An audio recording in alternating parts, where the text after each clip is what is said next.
Hi, everyone. I'm David Safransky, your host of Financial Revelations. And I know I've been talking about the Amazon for a long time. Well, we're here right now in the Amazon. And we were going to do the podcast from the boat one day, but it was raining so hard, I don't think you would have been able to hear me.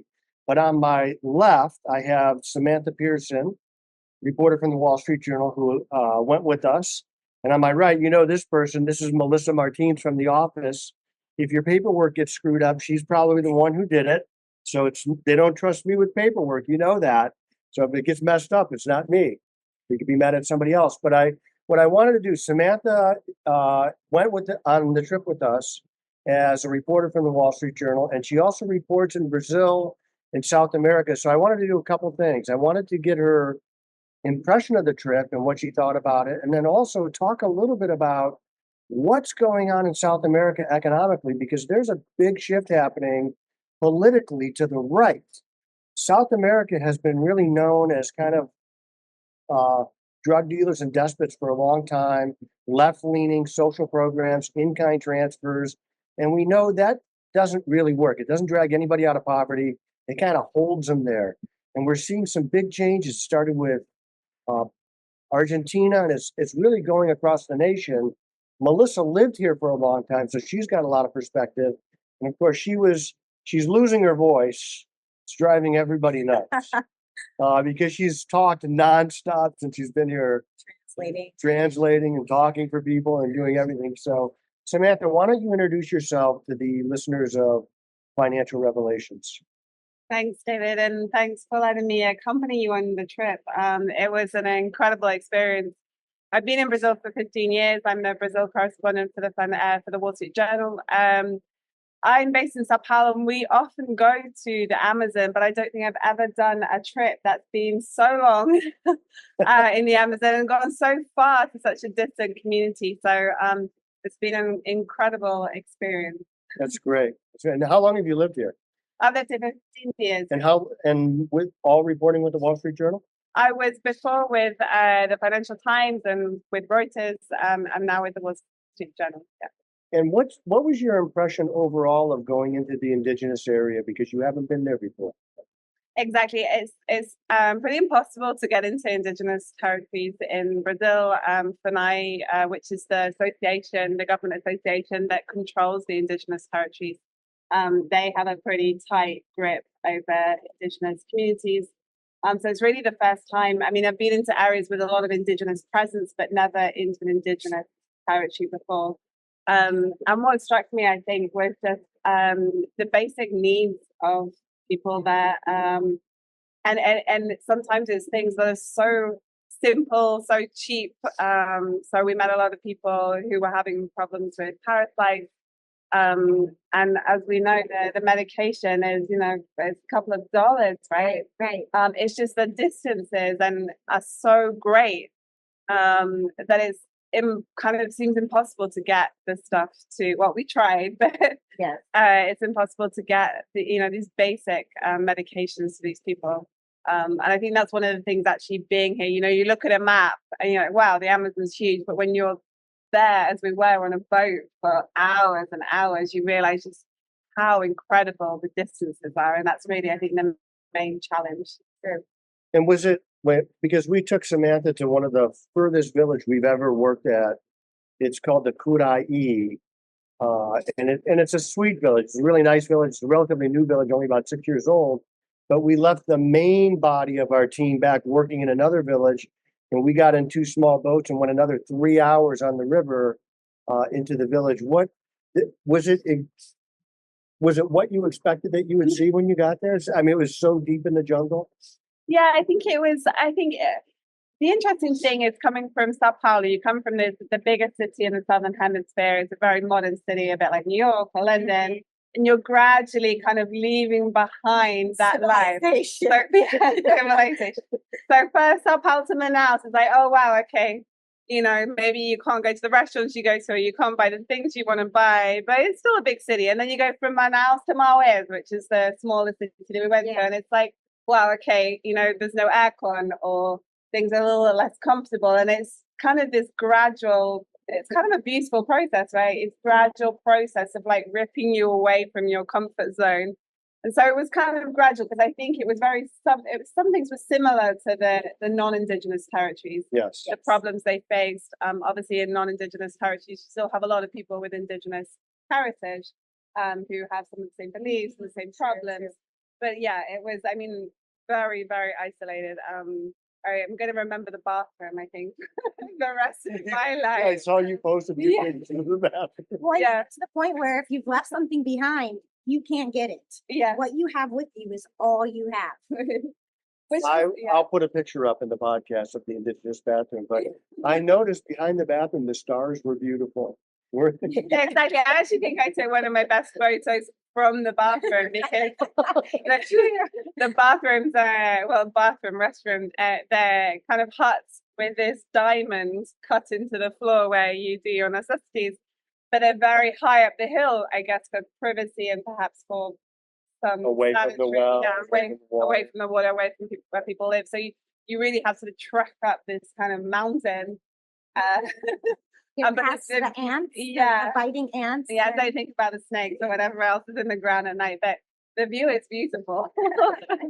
Once you step out of the bathroom. Yeah.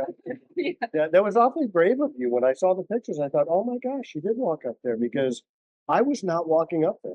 I know, I mean, men have a little bit of a privilege. Yes, yeah. in Me and Samantha, we were the only women on this part of the journey, so we had the privilege of the bathroom. yeah. Good for you. It was a great picture. So, and when we got there, I don't know if they were 100% ready for us, because we always say, well, we're going to show up in between this and that time. But once we got to the village and we got set up and we had a church service and we ate a nice meal, and Melissa was kind enough to remember to bring chicken for the people who weren't eating what they were serving. But a lot of people did. A lot of people are very kind of courageous with food. Yeah. I can be. I wasn't that night, but and then we slept. Just so you guys know, we slept in kind of an open building, strung off our hammocks, and the rumor was somebody was snoring. I don't know who that was. It could have been me. Yeah, it could have been me. I don't know. It probably was me. Yeah. So there's several of us on the trip that have a snoring issue, but what overall, like we lived on a boat, we slept in hammocks, we had communal meals together. What was your overall impression of the trip?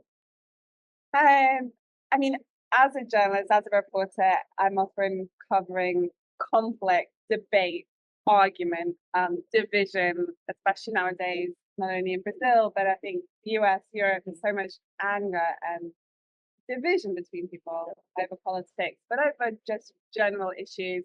Social media, I think, amplifies that. People get angry about things that maybe they wouldn't get angry about in everyday life. And I think it was so refreshing to be with a group of people who had one, I mean, many objectives, but I think just one general objective to do good.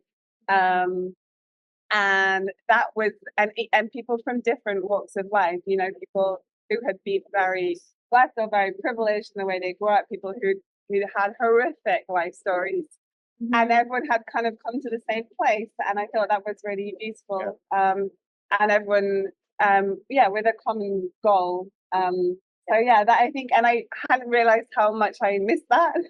Really? Yeah, because I think, you know, just everyday life, you're kind of just used to the horrors of news, the horrors of politics nowadays, and everyone being so angry at each other. And I hadn't realized how nice it was to be in a group of people with a common goal, and just, you know, it was really refreshing, kind of like energizing. And I know the press gets a bad rap today in a lot of ways, but I have to say, you got involved in everything. Yeah, you Every step of the way. She was carrying cement. Yes. I have pictures of her carrying cement, handing cement, praying with people. Digging a ditch. Digging a ditch. Yeah. She was far beyond your average reporter, and MSNBC is in a class so far away from you, like so low. I wouldn't even talk about you guys in the same sentence. So, Melissa, what was your impression of the trip? Because you've done a lot of these trips.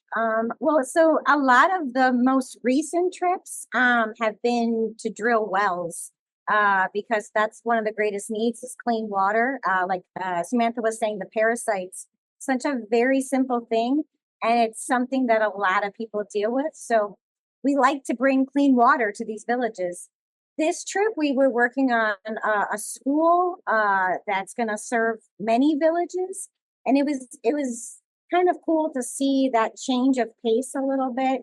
I know some of the kids personally that have to brave these these trips to their high school on little canoes at night with flashlights. So getting them local education for me, I mean, it's something that we've been dreaming about for years. Um, and I always walk away just feeling privileged, honestly, that we can be in a place that's so far away, blessing people, like you said, doing good, sharing God's love. Um, it's gratitude. Like Yeah. I feel just immense gratitude for it. That we get an opportunity. Yeah, to we do get an these opportunity to things. do it and to include new people every time. There's someone that's never been here that gets to come share the experience. And we stayed in contact too, because we had 2 Starlinks with us. So we had a Yeah. Starlink on the boat, and then we had a Starlink Mini that we took to the really far village. So we were in contact the entire time. Yeah, which is If we wanted impressive. I know. Yeah. If you, and I'll put this on a map because should I put it on a map? I probably shouldn't. put it on. It's a bigger We'll area. do a cutout section so you can see. I want to be careful that we don't like identify this village because we love them. We want to make sure people don't take advantage of them. But the depth of the jungle that we were in is difficult to appreciate. There's the first time we went to this village, the Kudai, they said, "Oh, by the way, there's an uncontacted tribe that will sometimes walk through here, and they don't want to be contacted. Don't talk to them." Yeah. And all of a sudden, we're like, "Oh my gosh, are we going to get?" And they're like, "Oh no, they're not dangerous. Oh, They just don't want to talk to you." So that's how deep in the jungle we were praying with, and that's what the church does in Mao West. They will go by boat 10, 12, 15 hours to meet with one small village Yeah. of like 12 families because that's what we're called to do. So it's Yeah. really impressive that we got to do that again. Let's talk politics for just a second.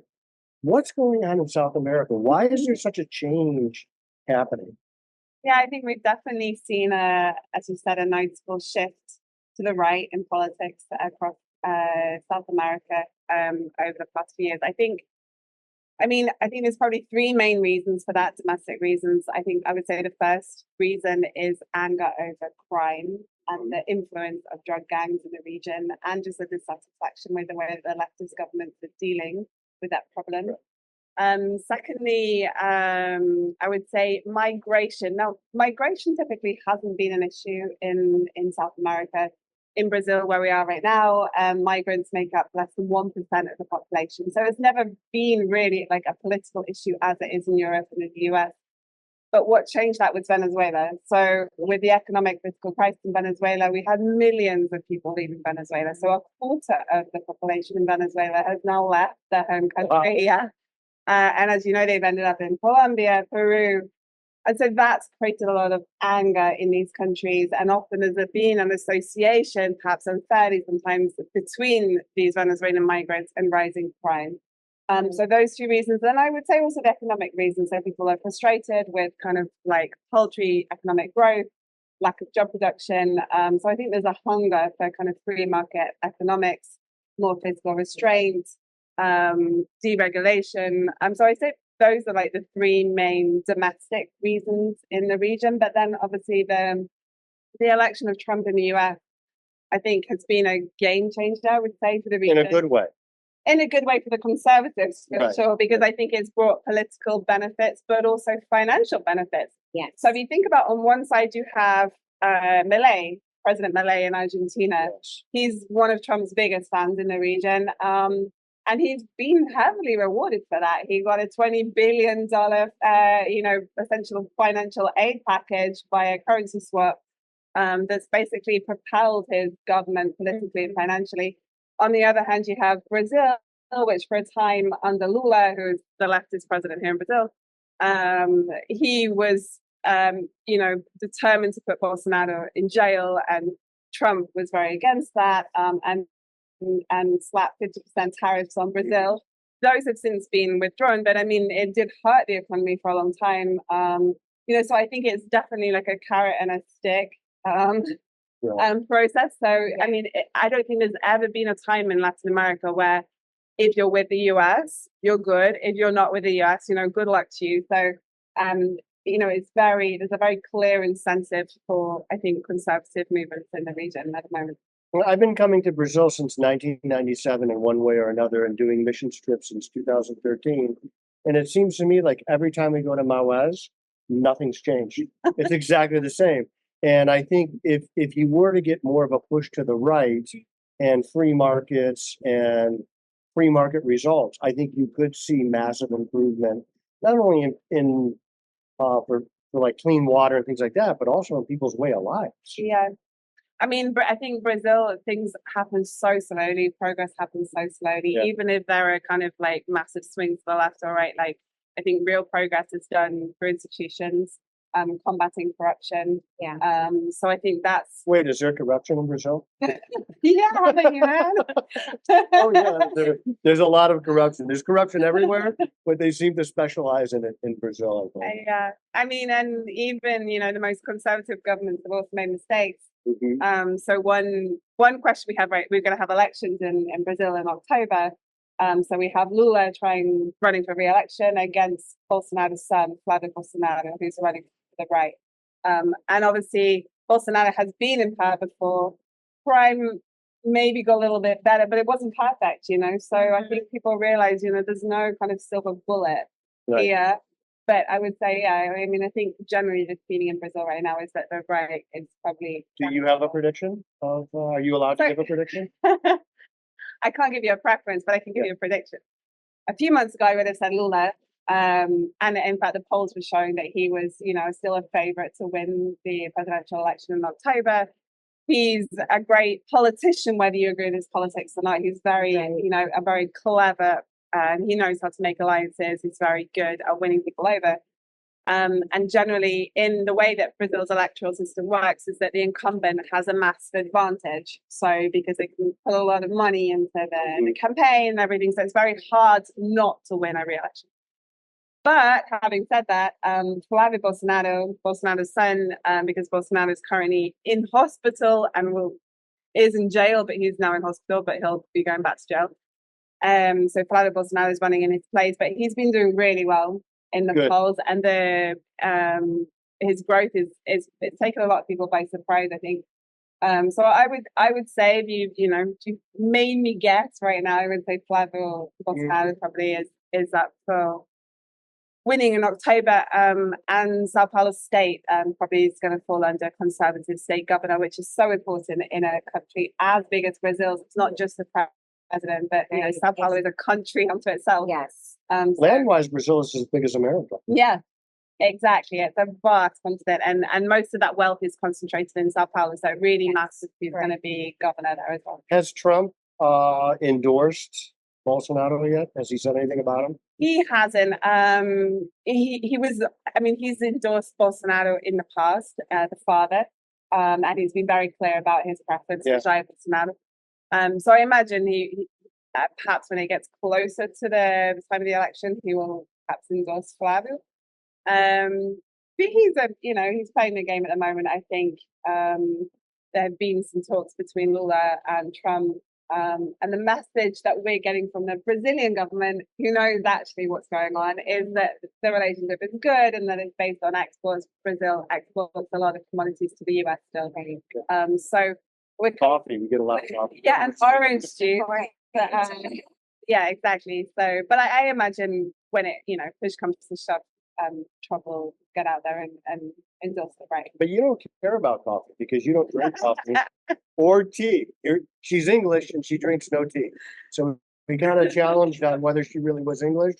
Maybe she was Australian, but she swears English. Yeah, I upset the Brazilians by not drinking coffee, and I upset everyone else by not drinking tea. Yeah. Cyrus was drinking a lot of tea. Couldn't believe he didn't drink tea. Melissa, who do you think is going to win the election? Do you care? Oh, I mean, I do care. I think I can feel the frustration from a lot of friends and family. My husband's Brazilian, from Lula even being president right now.